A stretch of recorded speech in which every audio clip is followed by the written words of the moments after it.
So who cares? Why not do your own thing and let them say what they want? What's up, guys, and welcome to a new episode of, that's right, Saturday Night Mail. AKA Tara is a lazy and or too busy so bad at scheduling piece of shit and had to move Friday Night Mail, coined so because it sounds like F&M, Friday Night Magic, to Saturday, making it SNM, which doesn't sound good. It sounds okay. It kind of sounds like a sex dungeon S&M kind of thing. The giveaway winner this week is Rebecca. Congratulations, Rebecca. I think I'm getting sick of doing the congratulations. It's a little bit cringy, isn't it? Post in the comments if you think that's cringy. Anyway, Rebecca, congratulations for beating the RNG monster and getting chosen as this week's F&M winner. I hope you enjoy your $25 Amazon gift card. And if you guys want to sign up to this week's F&M giveaway, link as always is in the description. Next to F&M giveaway. I'm actually feeling like this is a really intimate video because I'm trying something new where I zoom out my lens a little bit and I have the camera closer to me, so I'm like looking deep into the lens and you can like see the secondary lens in front of the first piece of glass there, and it really feels like some kind of robot staring me down. It's actually weird. Is this what it feels like to be like a first-time YouTuber? Anyway, we have questions from you guys, which I appreciate you guys sending me. Although we don't have the most deep of questions, we do have some questions and I'm sure they'll be interesting. I don't remember what they are. MKAD says, now we have the technology to put a celebrity face on a porn star body. So, question, which porn star do you think would be perfect to have your face? Lol. P.S. Don't worry, I don't know how to do it myself and I won't do it anyway because it is not right. Okay, first off, I kind of want to comment on the ethics of putting someone's face on another porn star's body and making it really realistic. I feel like it's not that big of a deal. I mean, correct me if I'm wrong or give me some kind of real reason why it would be a big deal, but to me it just seems like fantasy becoming a little bit more real feeling, but still very, very not real. Like, we're not thought policing and saying that you can't imagine Selma Hayek getting railed from behind by some big black Jamaican dude or something, right? So why does it matter if we are clearly putting my face on Peta Jensen's body, which is my choice? Nice little segue there, right? Into the answer to the actual question. But anyway, if someone's actually trying to pass it off as like, oh, this is Selma Hayek getting railed from behind by a Jamaican Hulk or something, there's actually a guy named Jamaican Hulk on Twitter. That might have been a little Freudian there. If you're trying to pass it off as such, sure, that sucks. Don't do that. But celebrity fakes and like editing celebrities' faces onto bodies, I really don't feel like that's a big deal. It's kind of just you acting out your fantasies or someone else's fantasies in a more easy to visualize way. I don't really have a problem with it. I mean, I think it's just as wrong as someone tweeting to a celebrity, I would really like to see you get fucked. You would be so hot with a load of cum on your face, you know? I think the big mystery and the reason why everyone wants celebrities to do porn isn't just because they want to see a representation of that or a drawing of that. They actually want to see what that celebrity's exact nipples and pussy look like and exactly how she would genuinely act while in the act of having sex. Moving on, we have a question from Pekka. He says, to the truth, that real gamers don't start another game in the series before finishing the previous 1/1s. He's a little bad at English, but he tries. Is the original AC, Assassin's Creed, an exception to that rule? As in that it's so bad compared to AC2 that you should play 2 first, lol. Plus, I agree with you. No punishment is too much for that cuck. Cough, fake, cough, slave. So he's referring to Rubber Tongue. And for those of you guys who've been asking me, Rubber Tongue is my personal slave. He does little chores for me and I punish him when he does bad things, and I basically teach him how to be a human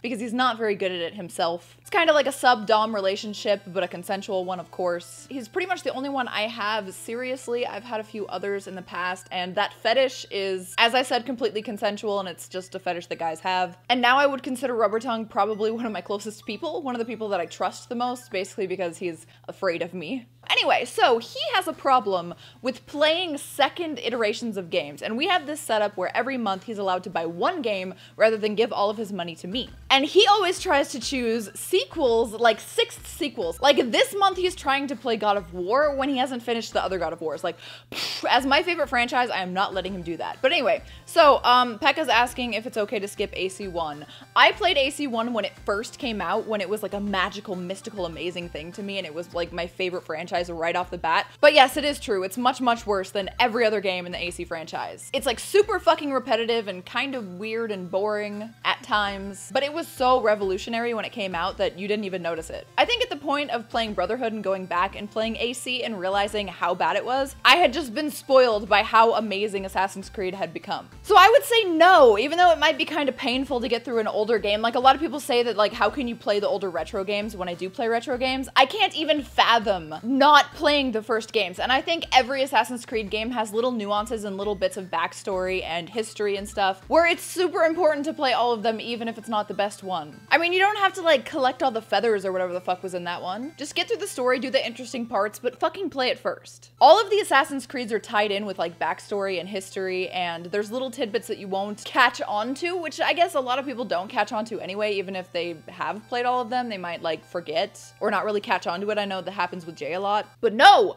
skipping fucking games unless they're literally non-linear as fuck or not even related to the previous fucking iterations. Like, you can't. No. Okay, so Tondercalf says, "Dear, my question is this. How many times would you be able to have sex a day or during the week?" I don't know why he's asking or during the week if I give the daily number. Maybe he's thinking that I don't want to have sex every day or something. I have a really high libido and I have a really bad issue with getting into this rut of having a lot of sex and not being productive at all. That definitely happened to me with Jay when I first met, and also with Toby. But nowadays, I pretty much only have sex once a day because it's like impossible to get anything done while I'm also having sex and trying not to just be a disheveled mess all day, you know? As to how many times I can have sex, I think the most I've ever had sex in a day was probably with Jay, and it was like a lot of times. Like, a lot of times. It got to the point where he was like, yeah, my dick is raw, we need to stop doing this. Sarah Jean says, question. If the world we live in was like in comic books with superheroes and villains, what side would you pick and who would you be and why? Bonus. If you could become your own hero slash villain, what would your superpower be? Why? Okay, so if the world was like superheroes and villains, and you actually have to choose between the two, because I would be in the middle libertarian like I am right now if it was like the real world. But if you had to be one or the other, since in real life I'm not a martyr or activist, and I'm also not like a Nazi, like a literal Nazi, I think I would definitely make a really good villain. I think I would definitely go down the villain path. Villainry tends to be a little more selfish, and I think that would make more sense to me and my demeanor. In actuality, I'm rationally self-interested and not necessarily detrimentally selfish. I would never do anything to exploit or hurt other people for my own gain. I kind of just live by the like libertarian principles and like Ayn Rand-ish type objectivism, which a lot of people will try to demonize, but really, I'm a good person too, I swear. But anyway, I would be a villain. Definitely a villain. I would be a villain kind of akin to Harley Quinn, but instead of like dropping the whole I'm a psychological whatever she was, I would probably stick to that, and I would want my superpower to be like reading minds or being able to like psychoanalyze people just by looking at them. I would be like actually being able to do that. Not like the people who watch my videos and go like, oh my god, your uncle must have touched you wrong. Like actually being able to do it with accuracy, and not like psychologists either, because they're kind of bullshit too. Yeah, I would definitely be like, Dr. Tara Babcock here to psychoanalyze you. I'd be like in between Enchantress, not the DC one, where I'm like, you know, bringing guys over with my looks, but then I would psychoanalyze them and I'd be able to manipulate them because I would basically know everything about them just by talking to them. It would be pretty cool. Thanks for the question, babe. And lastly, I don't know why I took so many questions. I guess I just felt like it, you know? Naomi D says, question. When it comes to women, do you take a more dominant or submissive role? And I know you like virgin men, but what about virgin women? Okay, so the reason that I take the stance on virgin men is because I like blowing guys' minds and stuff. And I think a little bit of that would be lost on girls, but I don't have anything against or for virgin girls, if that makes sense. And with girls, I usually take a more dominant role, but that's not necessarily my choice. It's just basically girls have less experience than me usually, or they're more like, this is my first threesome. Oh, I've never done anything like this before. And they're usually just like more feminine than I am, you know? Obviously, as a not so feminine woman, I can't have anything against, and I don't really have anything against women who are just like really feminine, or women who take a more hardcore approach and they're more dominant. I would actually love to be dominated by a girl. I would love to find someone who is just my superior when it comes to being a dom. I think that would be pretty cool. So it's either way with women. I think it's either way with women because I am a little bit more heterosexual than I am bisexual or lesbian, obviously. So that's probably why it makes sense that I'm a little more open to whatever with girls. Because biologically, I'm not drawn to them as I'm trying to find like the perfect mate. I'm kind of just trying to have fun with them. If you guys have any questions, post them in the comment section down below. And we will get to them next week, but let's right now get into these packages. This one I'm really excited about because it is from one of my viewers and mods and friends, and the only person I know who wants butthole pics more than boob pics, Needles Kane. He sent me his dry bones. I don't have a dry bones. If you don't know what that is, you'll see in a second. He didn't actually send me like his bleached bones of his like grandmother or anything. You'll see. I'm really excited, and it seems like it's bigger than I thought it would be. That's what she said. You know, when I'm editing my videos, I often realize that I missed a that's what she said moment or like a hoo moment, and I'm like super pissed about it. Oh my god! It's not just dry bones! There's dry bones! Oh my god! Oh fuck! He sent me a bunch of Nintendo plushies! This reminds me, I have a smaller one of these by the way, so now I have a bigger one. This is awesome. Thank you! I love how they're obviously loved. Like you obviously had them for a while, and you like had them in your house with like, it looks like your cat or something. I love it. I want to start collecting you guys' plushies or something, like one of your favorite plushies from childhood, and then I can like display them somewhere. I obviously don't want to like steal your shit that you really care about, but I think that would be cool, right? It would be really meaningful to have stuff like that from you guys. Anyway, there's more. There's more. Chris, you are fucking amazing, by the way. We've got a little purple Yoshi and a green Yoshi. These have like the texture of like a towel or something. Oh, thank you, Chris. These are going to a great home. They're gonna be sitting on my red chair with all of my other Nintendo plushies. Very much loved and in almost every video. Depends on where I put them. But the dry bones is definitely my favorite because I don't have a dry bones yet. But anyway, what I was saying, I was getting off topic again. This reminds me that I want to on stream beat Super Mario Brothers 2 because I never did as a kid because it was like such a fucking weird game and it's hard and Peach is like OP as shit and I was always Peach and I would like whoo down and then fucking this was hard to beat. Fucking hard to beat. I don't even know what its name is. Does it say on its butt? What is the name of this, guys? Thank you, Needles. I appreciate it so much. I'm so excited. I have to fix my Nintendo chair because Eve fucked it up and I'll have fun finding room for all of these lovelies there as well. You're amazing. Thank you. And I hope you stop by my stream more often because I miss you there as a mod and as a viewer. Love you. Okay, we have two things, one of which I bought myself because I accidentally chose the registry address instead of my own address when I bought it. Oh shit, we've got some Little for Big. Oh, I know who this is from. I know who this is from. Someone who told me that he's happy that I like Little for Big. Hello, I hope you like it. From Jimmy in Sweden. Thank you so much. And then he put his email address. Obviously, I'm not gonna read that out loud. So which one is this one? Ooh, this is the one with like the duckies and the bears and... Hey baby, what are you doing? What are you doing, huh? Uh-oh, she likes dry bones. I bet you have a cat. You have a cat, don't you? She smells your cat, doesn't she? Oh my god, so cute. Yeah, well, you just stay there in frame, definitely in frame. Like, we just, you know, you just stay there in frame. So this is what it looks like. We're gonna put it on after this, and then I'm gonna dance around in it for a few seconds for you guys, because that's always the best part of F&M.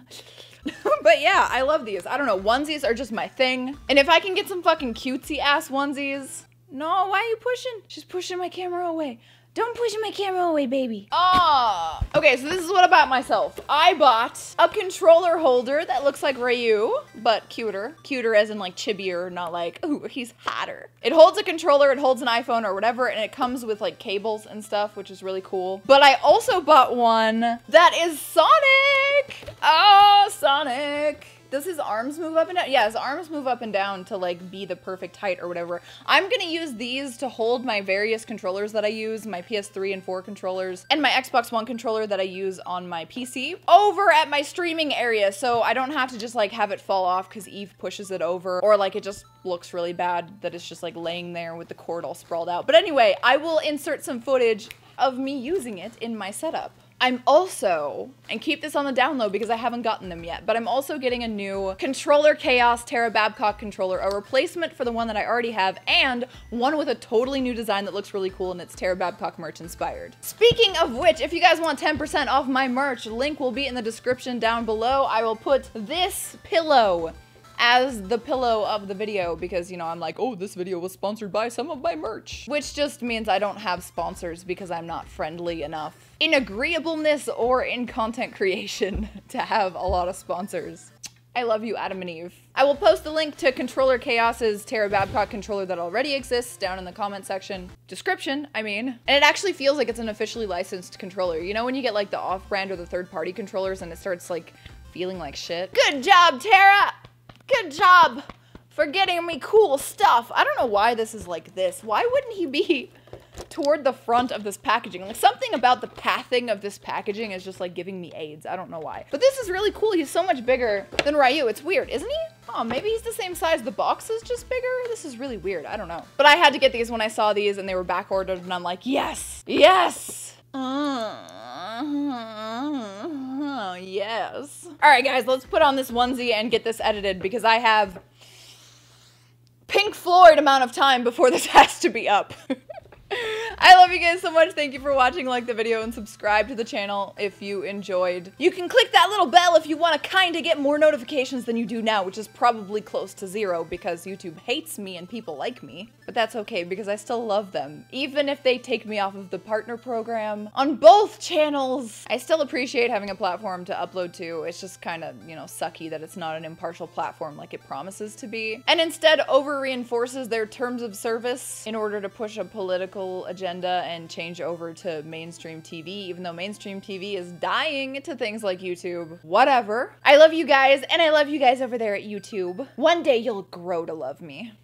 I hope you guys have a wonderful Sunday, and I will most likely see you again on Friday or Saturday. My parents are coming this week, so I'm not sure how busy I'm gonna be or how much time I'm gonna be spending with them. If I do have time, I will like do stuff with them and then come home and then I'll fucking whatever diddle my dinky on YouTube and edit it and upload it, and it'll just be like a busier week or whatever. But other than that, everything should be back to normal like the week after that. My patrons voted that they wanted to see the ancestry tests with me and Jay next, so there's gonna be one video next week that's not that, and then that will be the next video. Bye guys, love you.